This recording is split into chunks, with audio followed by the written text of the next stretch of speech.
الکریم رب اشرح لی صدری ویسر لی امری واحلل عقدۃ من لسانی یفقهوا قولی واجعل لی وزیرا من اہلی آمین یا رب العالمین سبحانک لا علم لنا الا ما علمتنا انک انت العلیم الحکیم۔ ہم لوگ سورہ بقرہ کی آیت نمبر 222 سے شروع کریں گے انشاءاللہ۔ اچھا، آپ آگے جو احکامات آ رہے ہیں اس سے پہلے ہم چند ایک چیزیں کلیئر کر لیں۔ لیکن سب سے پہلی بات تو یہ کہ اس کے آگے جو ہے نا کچھ جو خاندانی مسائل ہیں، میاں بیوی کے مسائل ہیں، خواتین کے مسائل ہیں، اس سے متعلق باتیں شروع ہوں گی۔ تو ہمارے لیے یہ سمجھنا بہت ضروری ہے کہ اللہ تعالیٰ کے احکامات حکمت پہ مبنی ہیں۔ اگر ہمیں سمجھ آ گئے الحمدللہ رب العالمین، اگر ہمیں سمجھ نہیں آتے تو ہمارے ایمان کا تقاضا یہ ہے کہ ہم پھر بھی ان پر عمل کریں گے۔ تو یہ بات ہمارے لیے سمجھنا بہت ضروری ہے۔ دوسری چیز جو ایک بڑی ضروری ہے کہ اللہ تعالیٰ نے اس انسان میں دو مختلف جنسیں بنائی ہیں، ایک مرد کی جنس ہے، ایک عورت کی جنس ہے۔ یعنی انسانوں میں یہ دو جنسیں ہیں۔ اب مرد عورت کی طرح نہیں ہے اور عورت مردوں کی طرح نہیں ہے۔ اس لیے جو مسائل عورتوں کے ہیں وہ مرد اپنی عقل سے حل نہیں کر سکتے، اور جو مسائل مردوں کے ہیں وہ عورتیں اپنی عقل سے حل نہیں کر سکتی۔ اسی لیے ہم دیکھیں گے کہ اب جو آگے آنے والی آیات ہیں یہ اس میں اللہ تعالیٰ نے بڑے کلیئر حکم دیے ہیں کہ بھئی یہ ایسے ہے، یہ بلیک ہے، یہ وائٹ ہے، یہ ریڈ ہے، یہ بلو ہے، یہ جو بھی ہے۔ تو ہمارے لیے یہ سمجھنا بہت ضروری ہے کہ اللہ تعالیٰ جب کوئی احکامات کسی چیز کے بارے میں اللہ تعالیٰ جب کوئی بات کھول کر قرآن میں بیان کرتا ہے تو اس کا مطلب ہے اس کا اگر ان کو فالو نہیں کیا جائے گا تو اس کا آفٹر ایفیکٹ بہت خطرناک ثابت ہوگا۔ ہم یہ دیکھیں اور ہم یہ دیکھتے ہیں، ہمیں نے یہ چیز بھی دیکھنی چاہیے کہ اگر ہم نے اپنے ارد گرد دیکھیں تو اللہ تعالیٰ نے قرآن میں جو احکامات بیان فرمائے ہیں یا دین میں اللہ تعالیٰ نے جو اصول بیان فرمائے ہیں، جب ان اصولوں کو فالو نہیں کیا جاتا تو اوور نائٹ پرابلم نہیں آتا ہے۔ یعنی ایسا نہیں ہوتا ہے کہ آج آپ نے جو ہے وہ فالو کرنا بند کر دیا اور کل پرابلم شروع ہو جائے گا، بلکہ ہوتا یہ ہے کہ جب اللہ تعالیٰ کے احکامات کو فالو نہیں کیا جاتا ہے تو آہستہ آہستہ، جسے انگریزی میں کہتے ہیں کہ سوسائٹی جو ہے نا وہ راٹ ہونا شروع ہو جاتی ہے، گلنی سڑنی شروع ہو جاتی ہے۔ اوپر سے تو وہ بالکل صحیح لگتا ہے کہ جو ہے نا بالکل صحیح چل رہا ہے، لیکن اندر جو ہے نا وہ جیسے کینسر اور ایڈز اور اس قسم کے جو وہ ہوتی ہیں نا بیماریاں ہوتی ہیں وہ اندر ہی اندر پلتی رہتی ہیں۔ پھر ایک دم آ کے جب انسان کا جسم جواب دیتا ہے تو پھر پتہ لگتا ہے ہو یہ تو فلانی سٹیج پہ پہنچ گئی، تو بیماری ڈھمانی سٹیج پہ پہنچ گئی۔ تو اللہ تعالیٰ کے احکامات کا بھی یہی حساب کہ جب اللہ تعالیٰ احکامات دیتے ہیں انسانوں کی بھلائی کے لیے، بہتری کے لیے، اگر انسان ان پہ عمل نہیں کرتا اور انسان یہ سمجھتا ہے کہ میری عقل زیادہ بہتر ہے، میں اس سے زیادہ اچھے احکامات اخذ کر سکتا ہوں، تو نعوذ باللہ وہ یہ بتانے کی کوشش کرے کہ اللہ تعالیٰ کو نہیں پتا، جس نے مجھے بنایا ہے اسے نہیں پتا مجھے کیا چاہیے، لیکن میں اپنے بارے میں زیادہ جانتا ہوں۔ تو پھر وہ آہستہ آہستہ انسان کے اندر نا وہ کینسر بڑھنا شروع ہو جاتا ہے، وہ بیماری بڑھنی شروع ہو جاتی ہے، اور پھر ایک وقت پر آ کر اس بیماری کی وجہ سے پورا معاشرہ جو ہے وہ بدبودار اور گندا ہو جاتا ہے۔ اس کی بہت ساری مثالیں ہیں، جیسے ہم دیکھتے ہیں کہ جب شادی کا ادارہ تباہ کیا گیا، بلکہ ہمیں یہ کہنا چاہیے جب خاندان کا ادارہ تباہ کیا گیا، جب شادی کا ادارہ تباہ کیا گیا، جب فریڈم کے نام پہ جو ہے مختلف تنظیموں نے جنم لیا، تو اس کے 20 25 30 سال کے اندر ایسے ایفیکٹ ہوئے کہ معاشرہ جو ہے وہ بڑے ہی برے حالوں میں پہنچ گیا۔ تو یہ باتیں تھوڑی سی بیان کرنی ضروری تھی کہ اللہ تعالیٰ کے جو احکامات ہیں وہ حکمت پر مبنی ہیں۔ اللہ تعالیٰ کے جو حکم ہے وہ ہمیں سمجھ آئے یا نہ آئے، ہمارے ایمان کا تقاضا یہ ہے کہ ہم ان کو فالو کریں۔ اب ہم آگے بات شروع کرتے ہیں آیت نمبر 222 سے۔ اللہ تعالیٰ فرماتا ہے وَيَسْأَلُونَكَ عَنِ الْمَحِيضِ، اور وہ عورتوں کی ماہواری کے بارے میں، مخصوص ایام کے بارے میں آپ سے سوال کرتے ہیں۔ اب ہوا یہ کہ جب جو یہودی تھے اس وقت کے یہودی اور جو عیسائی وغیرہ تو نہیں، جو یہودی تھے وہ لوگ ان مخصوص ایام میں عورتوں کو اپنے ساتھ نہیں رکھتے تھے، نہ ان سے کھاتے تھے، نہ پیتے تھے، ان کے ساتھ کھاتے تھے، نہ پیتے تھے، نہ بات تو خیر کرتے تھے ان سے، یعنی اتنا زیادہ تھا کہ ان سے لینا دینا بھی جو ہے وہ نہیں کرتے تھے۔ تو اللہ تعالیٰ نے جب نبی صلی اللہ علیہ وسلم سے یہ بات پوچھی گئی تو اللہ تعالیٰ نے احکامات اتارے۔ قل، نبی صلی اللہ علیہ وسلم فرما دیجئے، ہوا اذن، کہ وہ ایک ناپاکی ہے، ایک تکلیف دہ مسئلہ ہے۔ فاعتزلوا النساء فی المحیض، تو ان مخصوص ایام میں عورتوں سے علیحدہ رہو۔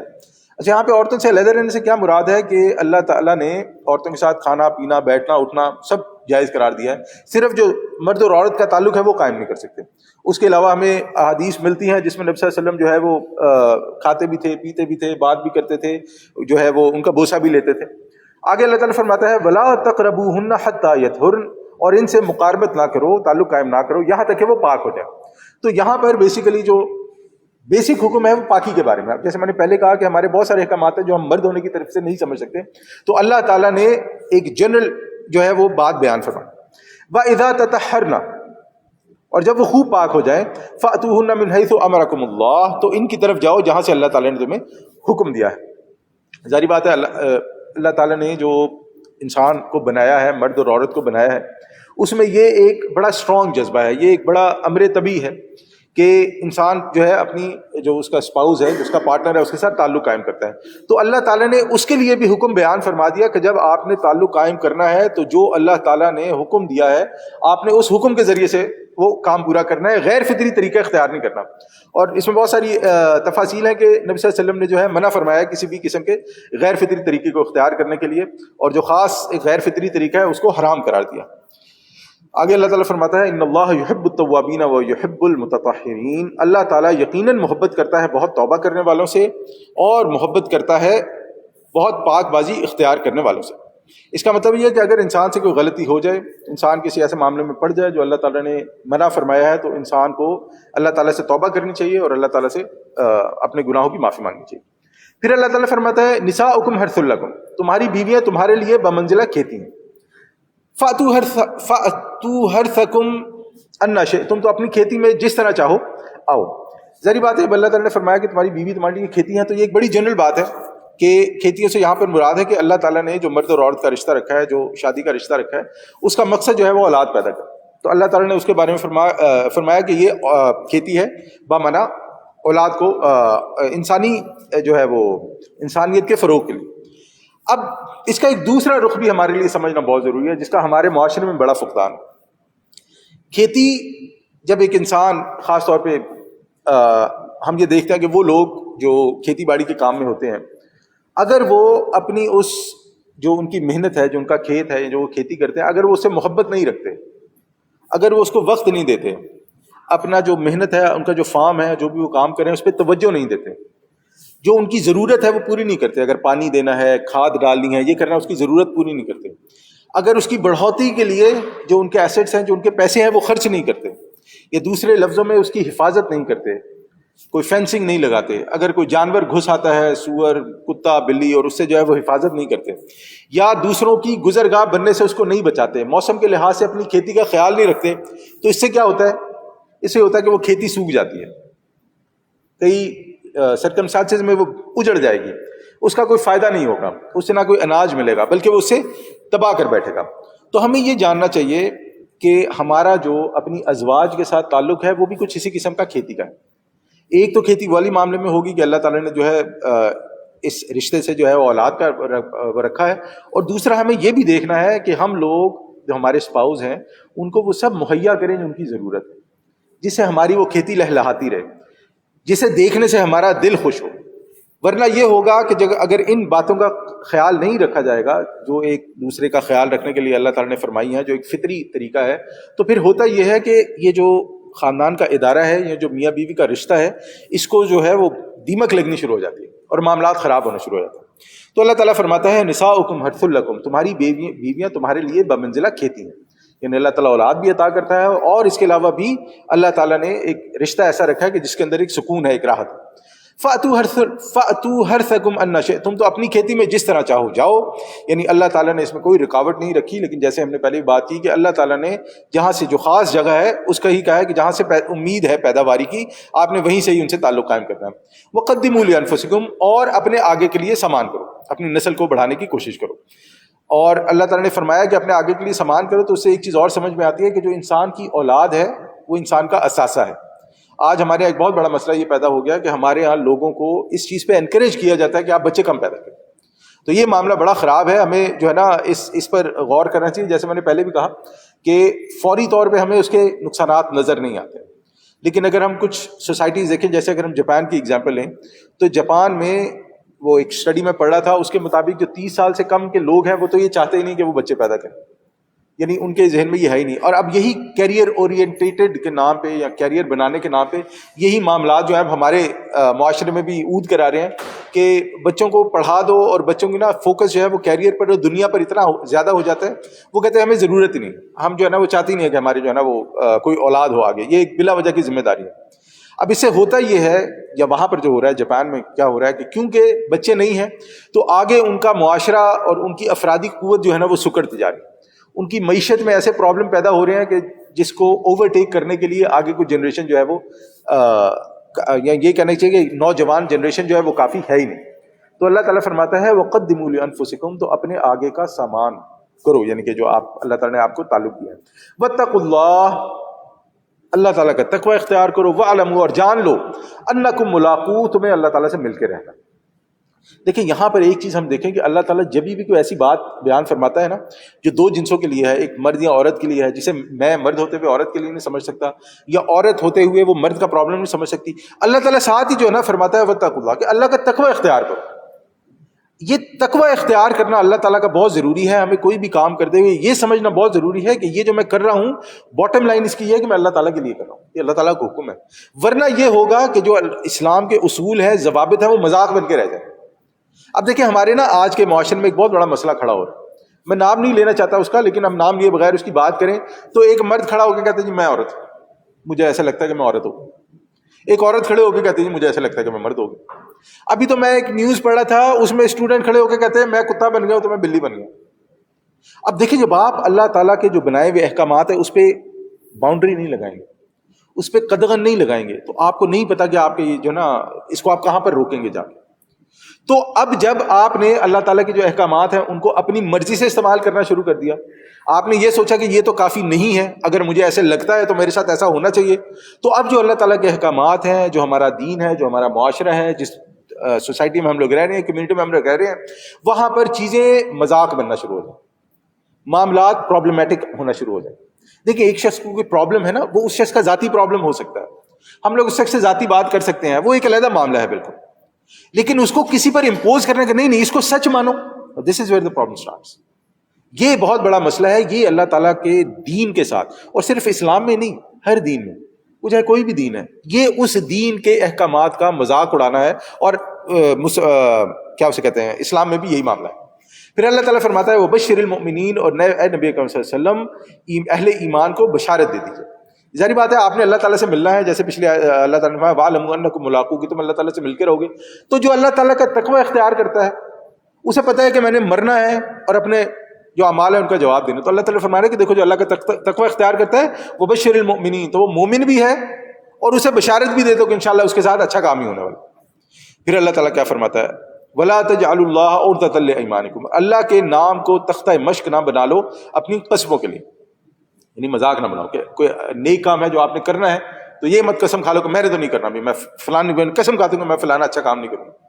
تو اللہ تعالیٰ فرماتا ہے ان تبروا وتتقوا وتصلحوا بین الناس، تو اپنی قسموں کو ایسا مت کرو کہ بھلائی نہ کرو گے، پرہیزگاری نہ کرو گے اور لوگوں کے درمیان صلح نہ کرواؤ. ہم ایک چیز سمجھ لیں کہ شیطان کا سب سے بڑا وار یہ ہے جو کمیونٹی کو توڑنے والا ہے، جو ہیومینٹی کو توڑنے والا ہے، کہ ہم ایک دوسرے کی مدد نہ کریں، کہ ہم لوگوں کے درمیان یونٹی پیدا نہ ہو، اتحاد پیدا نہ ہو. اور شیطان اس کے لیے کچھ بھی کرے، کبھی نیکی کی صورت میں دکھائے گا، کبھی غیرت کی صورت میں دکھائے گا، کبھی کوئی اور صورت اختیار کر کے دکھائے گا، کیونکہ اس کی کوشش یہ ہے کہ یہ لوگ کہیں مل بیٹھ کے نہ جو ہے نا وہ کام کریں. اور آپ دیکھ لیں، یعنی ایک بڑے افسوس کی بات ہے، آپ دیکھ لیں کہ آج کا جو ایجوکیشن سسٹم ہے ہمارے ملکوں میں، اس ایجوکیشن سسٹم کے تھرو جو بھی اس سے گزر کے آتا ہے اس کی مینٹل کنڈیشننگ یہ ہوئی ہوتی ہے کہ میں نے اس دنیا میں رہتے ہوئے اس سے بیسٹ آف دا تھنگس کا فائدہ اٹھانا ہے، بیسٹ آف دا بیسٹ کا فائدہ اٹھانا ہے. اس کے لیے مجھے اپنے رشتے قربان کرنے پڑیں، اس کے لیے مجھے اپنا دین قربان کرنا پڑے، اس کے لیے مجھے اپنی عزت قربان کرنی پڑے، اس کے لیے چاہے خاتون یہ کہتی کہ مجھے کپڑے اتارنے پڑے، چاہے مجھے کپڑے پہننے پڑے، مجھے کچھ بھی کرنا پڑے. یہ کس کی وجہ سے ہو رہا ہے؟ انسان ایسا پیدا نہیں ہوتا ہے. اللہ تعالیٰ نے انسان کو ایسے پیدا نہیں کیا. انسان پیدا ہوتا ہے جو ہے نا بنیادی جبلتوں کے ساتھ. بنیادی جبلت انسان کی یہ ہوتی ہے کہ انسان کو کھانا پینا چاہیے، انسان کو رہنے کے لیے کسی کا ساتھ چاہیے، اور انسان کو اپنی افزائش نسل چاہیے. یہ تین چیزیں ہیں انسان کی بنیادی جبلت. اور بھی کچھ ہوگا لیکن پلس مائنس اسی کے ہے، اس میں آپ کا کھانا پینے میں جو ہے وہ پھر رہنا بھی آ جائے گا، گھر بھی آ جائے گا، جو بھی ہے نا. اب یہ بنیادی جبلتوں کے بعد جب آپ کی ساری توجہ اسی پر مرکوز ہو جائے کہ میں نے کھانا ہے تو بیسٹ سے بیسٹ، میں نے رہنا ہے تو بیسٹ سے بیسٹ، مجھے تعلق قائم کرنا ہے تو اس میں کوئی وہ نہیں ہے، کیا اسے کہتے ہیں، باؤنڈری نہیں ہے. میں جس کے ساتھ چاہوں، جن کے ساتھ چاہوں، جیسا چاہوں تعلق قائم کر سکتا ہوں۔ اس تعلق قائم کرنے کے لیے میں جیسے بھی کپڑے پہنوں، میں جو بھی سوچ رکھوں، میں کسی کے ساتھ بھی کھیلوں، میں کسی کے ساتھ نہ کھیلوں۔ تو جب انسان ان باؤنڈریز کو، یہ جو اللہ تعالیٰ نے بنائی ہے، جب انسان ان باؤنڈریز کو نہیں مانتا تو یہ ساری چیزیں پیدا کیوں ہوتی؟ اور یہاں پر یہ ساری پیدا کی ہوئی چیزیں شیطان کی، اور اب شیطان نے ان کو کر دیا ہے سسٹمائز ایجوکیشن سسٹم کے تھرو۔ اور اگر ہم اس کی بنیاد پہ آگے دیکھیں، بالکل باٹم لائن پہ آگے دیکھیں، تو اس کی باٹم لائن یہی بنتی ہے کہ شیطان یہ نہیں چاہتا ہے کہ ایک انسان اللہ تعالیٰ کو مانتے ہوئے اپنی زندگی گزارے۔ انسان یہ سمجھ رہے کہ میں اس دنیا میں آیا ہوں اپنی، یعنی آ گیا ہوں اپنی مرضی سے تو آیا نہیں ہوں، تو میں اپنی مرضی سے، تو میں کسی اور کی مرضی سے کیوں زندگی گزاروں؟ میں جیسا چاہوں گا رہوں گا، کون اللہ، کون خدا، کون رب، نہ کسی نے مر کے دیکھا ہے کیا ہوا ہے، نہ کوئی مر کے واپس آیا جس جو ہمیں بتائے کہ کیسے آگے کا معاملہ چلے۔ تو ہمارے لیے نا یہ سمجھنی بہت ضروری ہے۔ اسی لیے میں نے جیسے پہلے کہا نا کہ ایمان کی بنیاد اندھی نہیں ہونی چاہیے، آپ کو ایمان سیکھنا چاہیے۔ قرآن کی بنیاد، جب ہم قرآن پڑھتے ہیں تو قرآن کی بنیاد محض یہ نہیں ہونا چاہیے کہ جو ہے نا میں نے اس کو پڑھ لیا، مجھے اس سے ثواب مل گیا، جو چیز سمجھ آ گئی الحمدللہ، جو سمجھ نہیں آئی تو کوئی گل نہیں، ایسا نہیں ہونا چاہیے۔ ہمیں اس کو بھی علم حاصل کرنا چاہیے، ہمیں یہ بھی سیکھنا چاہیے۔ تو اب آگے چلتے ہیں کہ لوگوں کے درمیان اتحاد کو روکنے کے لیے شیطان انسانوں کو کہتا ہے کھا لو قسم، نہیں کرو گے کوئی۔ اور یہاں پر ایک ہمیں واقعہ بھی ملتا ہے کہ ہوا یہ تھا کہ حضرت ابوبکر صدیق نے قسم کھا لی تھی جب حضرت عائشہ کا واقعہ ہوا کہ حضرت عائشہ پر جب تہمت لگائی گئی تو ان میں ایک صحابی تھے مصطح، انہوں نے بھی جو ہے وہ اس میں نیگیٹو کردار ادا کیا، تو حضرت ابوبکر جو ہے وہ ان کی بڑی ہیلپ کیا کرتے تھے۔ تو حضرت ابوبکر نے جو ہے نا قسم کھا لی کہ اب میں جو ہے نا اس شخص کی ہیلپ نہیں کروں گا۔ تو یہ سورہ نور میں واقعہ آئے گا۔ تو اللہ تعالیٰ نے جو ہے نا پھر یہ آیت، یہ اس ضمن میں تو نہیں ہے لیکن اس آیت کی ضمن میں اللہ جو ہے نا وہ علماء یہ بیان کرتے ہیں کہ یہاں پر ایسا آیا، یعنی کہ اس آیت میں بھی اس کی طرف اشارہ ہے کہ جب انسان کسی کے ساتھ کوئی نیکی کر رہا ہے تو ایسی قسم نہ کھائے کہ ہم اب اس کے ساتھ مزید نیکی نہیں کریں۔ واللہ سمیع علیم، اللہ تعالیٰ سننے والا اور جاننے والا ہے۔ پھر آگے اللہ تعالیٰ ساتھ ہی ایک ایکسیپشن بیان کرتا ہے، سبحان اللہ۔ اللہ تعالیٰ فرماتا ہے لا یؤاخذکم اللہ باللغو، اللہ تعالیٰ آپ کا مواخذہ نہیں کرے گا یا تمہارا مواخذہ نہیں کرے گا تمہاری بے معنی قسموں پر۔ فی ایمانکم، لا یؤاخذکم اللہ باللغو فی ایمانکم، یعنی کہ وہ قسمیں جو انسان بغیر کسی مقصد کے یا عادتاً بولتا ہے۔ وہ ہمارے کہتے ہیں نا وہی اللہ دی قسم، ایسا نہیں ہے، ابھی میں قسم کھاتا ہوں، مطلب حالانکہ وہ نہ اس کی وہ مقصد ہوتا ہے قسم کھانا، نہ وہاں پہ قسم کھانے کی کوئی ضرورت ہوتی ہے۔ تو اللہ تعالیٰ فرماتا ہے کہ ایسی قسموں پر کوئی مواخذہ نہیں ہے، لیکن وَلَٰكِن يُؤَاخِذُكُم بِمَا كَسَبَتْ قُلُوبُكُم، لیکن ان قسموں پر تمہارا مواخذہ ضرور کرے گا جو تم دل کے ارادے کے ساتھ کرتے ہو۔ تو جب انسان دل کے ارادے کے ساتھ کوئی قسم کھائے گا، اگر تو وہ اچھائی کی قسم ہے تو اسے پوری کرنی چاہیے، اگر وہ برائی کی قسم ہے تو اسے توڑ دیں، اور پھر اس قسم کا کفارہ ادا کرنا پڑے گا۔ کفارہ جو ہے وہ سورہ مائدہ میں ملتا ہے، یا تو انسان ایک غلام آزاد کرے گا، اب وہ معاملہ تو نہیں، وہ تو نہیں کرتا، یا 10، یہ جو ہے نا اس کی وہ ہے کیا اسے کہتے ہیں، وہ ہے گنتی ہے، یعنی کہ یہ اس کا شمارہ ایسے کرنا ہے۔ واللہ غفور حلیم، اللہ تعالیٰ بخشنے والا اور حلیم ہے، یعنی اللہ تعالیٰ فوراً نہیں پکڑتا ہے، اللہ تعالیٰ موقع دیتا ہے۔ اگر آپ نے کوئی غلطی کر لی ہے تو اصلاح کریں، توبہ کریں، اللہ کی طرف واپس پلٹیں۔ للذین یؤلون من نسائہم تربص 4 اشہر، جو لوگ اپنی بیویوں سے تعلق نہ رکھنے کی قسم کھا بیٹھتے ہیں ان کے لیے 4 ماہ کی مدت ہے۔ اسے ٹیکنیکلی کہتے ہیں ایلا کرنا، کہ انسان یہ قسم کھا لے غصے میں آ گیا یا کسی اور وجہ سے کہ بس اب میں نے اپنی بیوی کے پاس نہیں جانا، میں نے جو نا میں نہیں جا رہا ہوں۔ یہ یہاں پہ طلاق کی بات نہیں ہو رہی نا، ابھی صرف قسم یہ کھائی کہ میں نے اپنی بیوی سے نا کوئی تعلق نہیں رکھتا، میں اسے بالکل نہیں نا کوئی نہیں کوئی۔ تو اللہ تعالیٰ فرماتا ہے کہ اگر ناراض ہو کر یا غصے میں کسی نے یہ ایسا کر لیا ہے تو اب اس کے پاس ٹائم ہے کہ وہ 4 ماہ کے اندر اندر رجوع کر۔ اس کی ایک ایسی قسم کھا لی ہے تو پھر قسم کو توڑو، اس کا کفارہ ادا کرو اور واپس اپنی زندگی گزارو جیسے تم گزارے تھے۔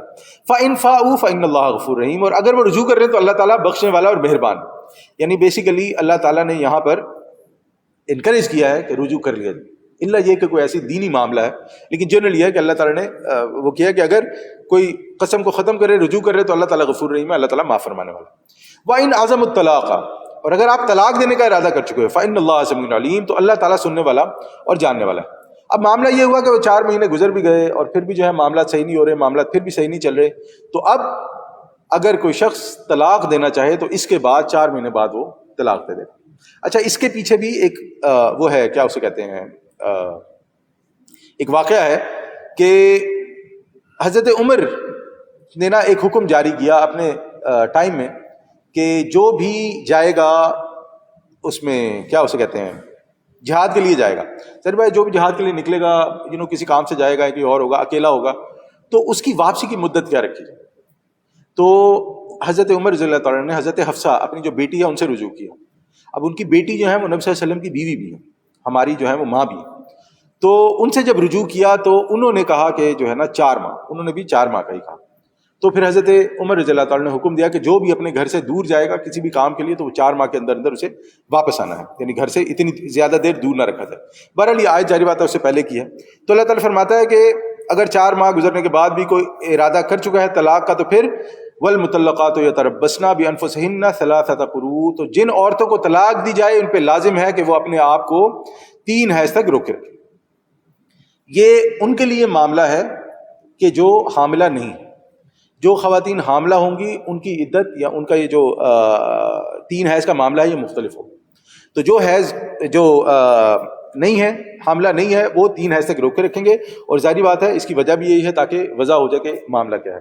اور اس کے بعد اگر اب اس کے بعد ایک بات میں کہوں نا، اب یہ جو طلاق کے معاملات ہیں نا یہ بڑے ہی الجھے ہوئے ہیں، تو میں اس کی ڈیٹیلز میں نہیں جاؤں گا. میں جو ہے نا آپ سے پہلے جنرل بات کرتا ہوں چلے جاؤں گا، اس کے بعد اگر کوئی سوال ہوگا تو ہم اس کو دیکھ لیں گے. تو اب طلاق کے بعد ہوگی 3 ماہ کی عدت، اس میں 3 ماہ کی عدت، اس میں اگر شوہر چاہے گا تو رجوع کر لے گا، اور اس عدت کے دوران عورت اپنے مرد کے شوہر کے گھر میں ہی رہے گی. البتہ تیسری طلاق کے بعد رجوع کا حق نہیں ہے. پہلی بات. دوسری بات یہ ہے کہ اس عدت کے اندر اندر عورت دوسری شادی نہیں کر سکتی کیونکہ لیگلی وہ اسٹل اس بندے کی بیوی ہے. پھر اللہ تعالیٰ فرماتا ہے وَلَا يَحِلُّ لَهُنَّ أَن يَكْتُمْنَ مَا خَلَقَ اللَّهُ فِي أَرْحَامِهِنَّ، تو ان کے لیے جائز نہیں ہے، یعنی عورتوں کے لیے جائز نہیں ہے کہ اللہ نے ان کے ارحام میں جو پیدا کر دیا وہ اسے چھپائے. یعنی کہ اگر وہ حاملہ ہے تو اپنے شوہر کو بتائے گی، اگر نہیں بتائے گی تو یہ گناہ ہے، اس پہ اس کا مواخذہ ہوگا. اور ایک چیز اور بھی ہے کہ اگر وہ یہ چیز بتا دے تو پھر ہو سکتا ہے کہ خاوند اس سے رجوع کر لے. ان کننا یؤمنن باللہ والیوم الآخر، اگر وہ واقعی فی الواقع اللہ اور یوم آخرت پر ایمان رکھتی ہے اسے بتا دینا چاہیے. وبعولتہن احق بردہن فی ذلک ان ارادوا اصلاحا، اور ان کے شوہر ان کے زیادہ حقدار ہیں کہ انہیں لوٹا دیں اس عدت کے دوران میں اگر واقعتاً اصلاح چاہتے ہو. یعنی کہ جیسے ہم نے پہلے بھی بات کی کہ اگر دوران عدت شوہر رجوع کرے گا تو وہ رجوع کر سکتا ہے. یہ پہلی 2 وہ ہے طلاقوں کے درمیان یہ بات ہے.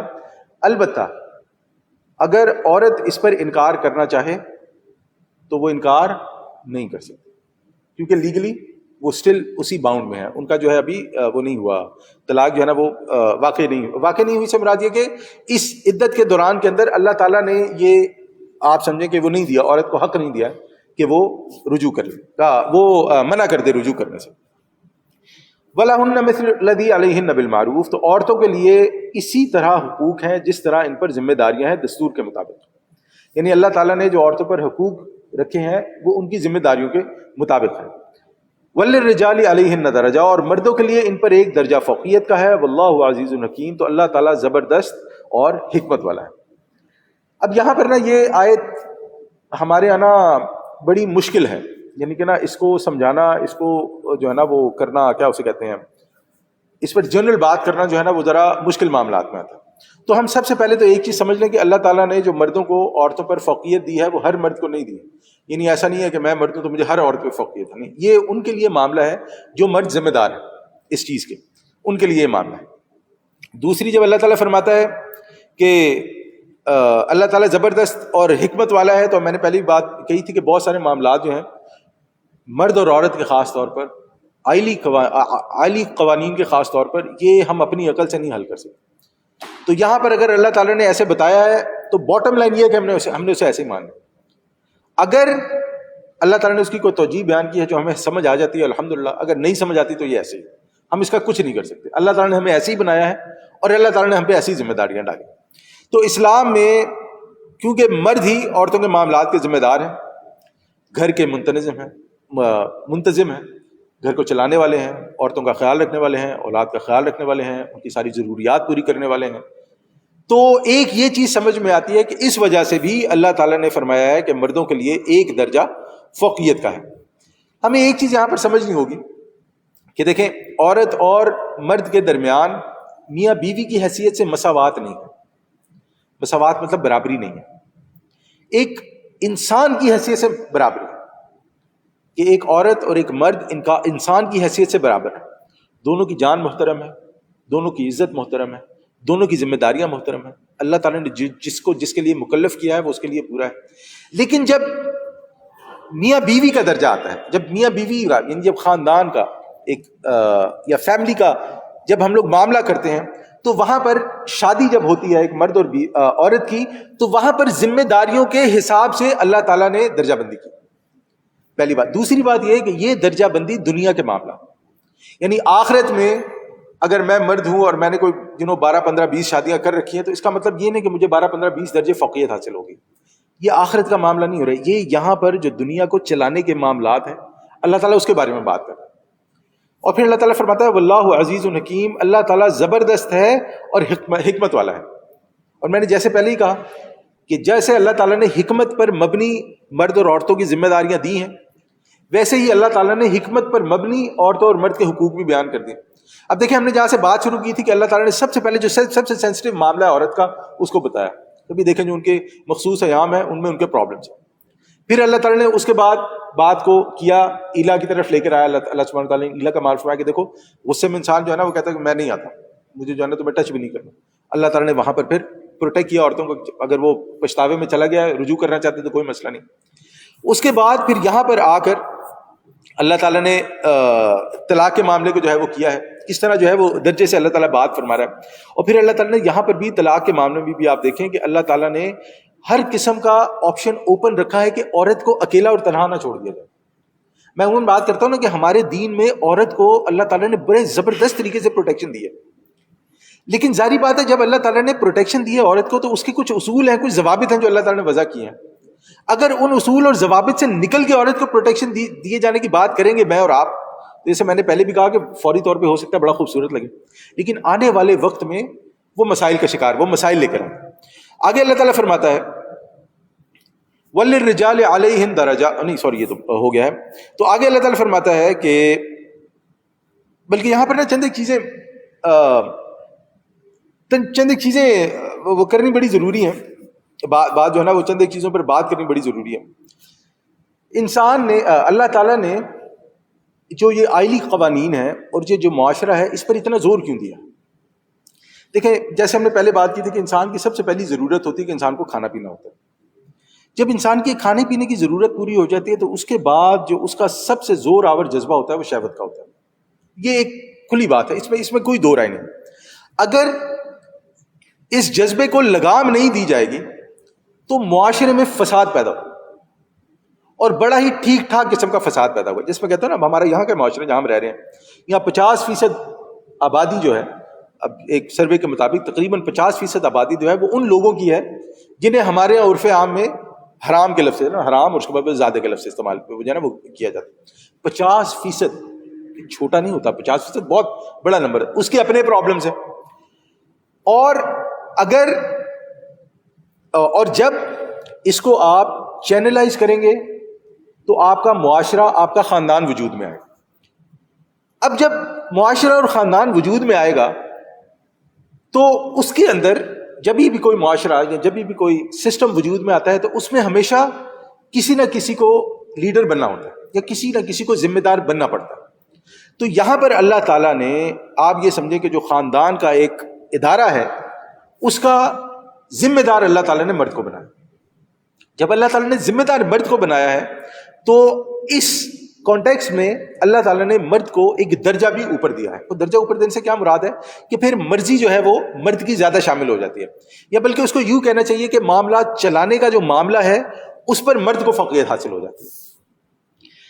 اس لیے یہاں پر جو میں نے پہلے بات کی تھی کہ مرد اور عورت میاں اور بیوی کی حیثیت سے جو ہے وہ برابر نہیں ہوتے، لیکن انسان کی حیثیت سے جو ہے وہ برابر ہے. اور ہمارے کا کسی بھی معاشرے کو برباد کرنے کا جو سب سے آسان طریقہ ہے اس میں یہ ہے کہ وہاں کا جو خاندانی ادارہ ہے وہ برباد کر دیا جائے. اسی لیے اللہ تعالیٰ نے بڑے ہی ڈیٹیل میں، بڑے ہی کھول کر ان باتوں کو بیان کیا ہے، اور جس میں طلاق ایک بہت اہم موضوع. جہاں تک شادی کا معاملہ ہے، مرد اور عورت کا، عورت کو اختیار حاصل ہے، وہ شادی کرے نہ کرے اس کی مرضی، کوئی اسے مجبور نہیں کر سکتا. لیکن جب ایک بار شادی کر لی، جیسے انسان نوکری کرتا ہے نا، ایک بار نوکری کر لی، خیر یہ نوکری نہیں ہے، میں نے ایک مثال کے طور پہ دے کہ جب ایک بار شادی کر لی، اب آپ باؤنڈ ہو گئے، اور آپ باؤنڈ اس مرد کے لیے نہیں ہوئے، اب آپ باؤنڈ اللہ تعالیٰ کے احکامات کے لیے ہو کہ اللہ تعالیٰ کا حکم ہے اس مرد کے تحت رہنا. اسی طرح ایک مرد ہونے کی حیثیت سے جب میں نے شادی کر لی تو اب میں باؤنڈ ہو گیا ہوں. یہ اللہ تعالیٰ کا حکم ہے کہ میں اپنے اسپاؤس کی ٹیک کیئر کروں. اس کے لیے جیسے میں نے پہلے بھی بات کی، اس کے لیے مجھے لوگوں کو بھی اسے لوگوں سے بھی بچانا پڑے گا، اسے گرم ہوا سے بھی بچانا پڑے گا، اسے کھانا بھی دینا پڑے گا، اسے سب کچھ دینا پڑے گا، اپنے بچوں کا. اب میں باؤنڈ ہوں، میں یہ نہیں کہتا میں اب نہیں کرتا، یہ مجھ سے نہیں ہوتا، یہ میں نہیں کیا، میں اس سے آزاد نہیں ہو سکتا. تو یہ دونوں کے لیے جو ہے نا یہ باؤنڈری بڑی ضروری ہے. اب یہ بات کرنے کا مقصد کیا ہے کہ مسئلہ یہ ہوتا ہے کہ جب ان چیزوں کو، ان بنیادی چیزوں کو جو اللہ تعالیٰ نے ہم پہ فرض کیے، ان کو چھیڑا جاتا ہے تو اس سے بہت بڑا فتنہ پیدا ہوتا ہے، بڑے بڑے فسادات پیدا ہوتے ہیں. تو اس لیے ہمارے لیے ان چیزوں کو سمجھنا بہت ضروری ہے کہ یہ معاملات اللہ تعالیٰ کی طرف سے عائد کردہ ہیں اور انہیں ہم نے ماننا ہے. ہم جتنا سیکھیں گے اتنا سمجھنا آسان ہوتا جائے گا، اتنا تسلیم کرنا آسان ہوتا جائے گا. جتنا ہم یہ سمجھیں گے یہ 1400 سال پرانی کتاب ہے، اب اس کا ہمارا کوئی کام نہیں ہے، اب وہ کیا اسے کہتے ہیں، اب میں یہاں پہ رہتا ہوں، امریکہ میں رہتا ہوں، تو اب جو میرا دل کرے گا وہ کرے گا، تو پھر جو ہے نا پھر معاملات خرابی کی طرف جائے. یہاں پر ایک اور اسپیکٹ کی طرف نشاندہی کرنا بڑا ضروری ہے. ایک اس کا دوسرا رخ بھی ہے، وہ یہ ہے کہ ہمارے یہاں عورتوں پر بہرحال بڑا ظلم کیا جاتا ہے اس معاملے میں. ہم اس سے بھی آنکھیں نہیں بند کر سکتے. جو سچ ہے وہ سچ ہے کہ مسلمانوں نے عورتوں کے حقوق پر، ظاہر بات ہے سب تو شامل نہیں ہے اس میں، انہوں نے عورتوں کے حقوق پر جہاں دل کیا ہے اپنے مرد ہونے کے حساب سے ڈاکے مارے. سب سے پہلا حق وراثت کا، یعنی دور تو جانے نہیں چاہیے نا. ہم سب اگر دور نہیں جانا، جس میں کہتا ہوں نا اللہ تعالیٰ کے احکام اپنے ارد گرد دیکھیں، اپنے بھائیوں سے شروع ہو جائیں جن کے بھائی ہیں، اور اگر جن کے بھائی نہیں ہو اپنے کزنز وغیرہ کو دیکھ لیں. وہاں سے ہی آپ کو شروع ہو جائے گا کہ بہنوں کا حق وراثت میں شاذ ہی کہیں دیا جاتا ہو. ورنہ وہ کہتے ہیں کہ یہ بڑا حق یا بھائی لے لو یا وراثت لے لو. یہ بات ہی یہیں سے شروع ہوتی ہے. یا اس کی مختلف توجیحات دیں گے، ہم نے تمہاری شادی کر دی، ہم نے یہ کر دیا، ہم نے وہ کر دیا. تو یہ بھی جو ہے نا معاملہ یہ بڑا خراب معاملہ ہے کہ ہمارے آباء و اجداد جو ہے وہ اب اس کا بلکہ یہ کہنا چاہیے، وہ ذرا سخت بات ہو جائے، ہمیں یہ کہنا چاہیے کہ ہوتا یہ ہے کہ ہم لوگ لیگلی تو مسلمان ہو جاتے ہیں. اب میں مسلمان گھر میں پیدا ہوا ہوں، میرے والدین مسلمان ہیں، میرے نانا نانی دادا دادی مسلمان ہیں، سارے ارد گرد میں، تو پھر میں بھی مسلمان ہوں. لیکن میری تربیت محض مسلمان یا مسلمان گھرانے میں پیدا ہونے کی وجہ سے اسلامی نہیں ہوتی. ایک مرد کو، عورت بھی اس میں شامل یہ ظاہر بات ہے کہ ہمارے بچوں کی تربیت ہم لوگ اسلام کی نہج پر نہیں کرتے، اور بلکہ ہمارے یہاں تو ایک بہت بڑا ظلم ہے. اب وہ ظاہر بات ہے جو بات صحیح ہے اسی کہ ہمارے یہاں تو ایک بہت بڑا ظلم ہے کہ عورت کو بالکل ہی نیچ سمجھا جاتا ہے، یعنی کہ بڑے افسوس کے ساتھ جسے پاؤں کی جوتی کہا جاتا ہے نا، ویسے سمجھا جاتا ہے. اگر عورت کماتی ہے تو میرا اس پر حق ہے. ارے بھائی میرا اس پر حق نہیں ہے یار، وہ عورت کماتی ہے، وہ اس کا ہے. جو عورت کے معاملات ہیں میں جیسے چاہوں اس کو توڑ دوں، مروڑ دوں، اللہ تعالیٰ کے احکامات کو جیسے چاہوں میں مذاق بنا دوں، میں مر دوں. یہ بڑا ہی غلط معاملہ ہے. یعنی کہ نا ہم لوگ اس پہ جسے کہتے ہیں نا کہ I just can not insist enough کہ یہ کتنا غلط کیا جاتا ہے. اور بلکہ ہوتا یہ ہے کہ ہمارے یہاں یعنی کہ نا میں اپنے الفاظ بڑے سوچ سمجھ کے استعمال کر رہا ہوں. ہمارے یہاں نا ایک بڑا اور بھی بڑا معاملہ ہے کہ ہمارے یہ سمجھتے ہیں کہ عورت نعوذ باللہ جیسے کہ انٹرٹینمنٹ کی چیز ہے، کہ اگر میری بیوی ہے نا تو وہ میرے لیے کوئی نعوذ باللہ کوئی انٹرٹینمنٹ ہے، یعنی جو دوسری عورتیں ہیں نا یہ میرے لیے انٹرٹینمنٹ ہے. میں جیسا چاہوں ان سے سلوک کروں، میں جو چاہوں اس کو وہ جو ہے نا وہ اس سے کرواؤں. تو یہ ہمیں یاد رکھنا چاہیے، ایک مرد ہونے کی حیثیت سے ہمارے لیے جاننا بہت ضروری ہے کہ عورت اپنے شوہر کے وہ احکامات ماننے کی پابند ہے جس سے اللہ تعالیٰ کے احکامات نہیں ٹوٹتے. یعنی میں اپنی بیوی کو کوئی ایسا کام کرنے کا نہیں کہہ سکتا جو اللہ تعالیٰ کے احکامات کے اگینسٹ ہے. اور اگر میں کہہ دوں تو وہ حکم ماننے کی مجاز نہیں ہے جو اللہ تعالیٰ کے احکامات کے اگینسٹ. تو یہ جو ہے نا یہ ہمارے مردوں میں نا ایک بڑا پرابلم ہے. اسی لیے نبی صلی اللہ علیہ وسلم کی ایک حدیث ہے جس میں نبی صلی اللہ علیہ وسلم نے فرمایا کہ تم میں سے بہترین لوگ وہ ہیں جو اپنے گھر والوں کے لیے اچھے ہیں, اور جان لو کہ میں اپنے گھر والوں میں اپنے گھر والوں کے لیے تم سب میں سب سے اچھا ہوں. ابن ماجہ کی روایت ہے. تو اب اس ساری بحث کو اگر ہم ذہن میں رکھیں نا تو پھر ہمارے لیے سمجھنا اور بھی آسان ہو جائے گا کہ یہ جو فلسفہ ہے عورت کا اور مرد کا اور ان کے طلاق کا اور یہ ساری چیزیں نا یہ کیوں اللہ تعالیٰ نے کھول کھول کے بیان کی. تو ہم ایسا کرتے ہیں کہ آج کی بات کو یہیں تک ہی رہنے دیتے ہیں, کیونکہ آگے جو ہے نا پھر طلاق کے مسائل شروع ہونے ہیں, تو وہ جو ہے نا وہ مزید تھوڑا سا لمبا معاملہ ہو جائے گا. تو اللہ تعالیٰ سے دعا ہے کہ جو بھی ہم نے سمجھا پڑھا اللہ تعالیٰ اسے سمجھنے کی توفیق عطا فرمائے, اللہ تعالیٰ اس پہ عمل کرنے کی توفیق عطا فرمائے. اللہ تعالیٰ مجھے ایک اچھا انسان بننے کی اور اپنی یعنی میاں کو بیوی کے اور بیوی کو میاں کے حق میں ایک جو ہے نا اچھا اسپاؤس بننے کی توفیق عطا فرمائے. اور اللہ تعالیٰ ہمیں یہ توفیق عطا فرمائے کہ ہم دین کو سمجھ کر اور جان کر اس پر عمل کریں تاکہ ہمارے لیے دین کو آگے دوسروں کو بتانا اور پھیلانا جو ہے وہ آسان ہو جائے. وصلی اللہ تعالیٰ علی خیر خلق اجمعین برحمتک یا ارحم الراحمین وآخر دعوانا الحمد للہ رب العالمین.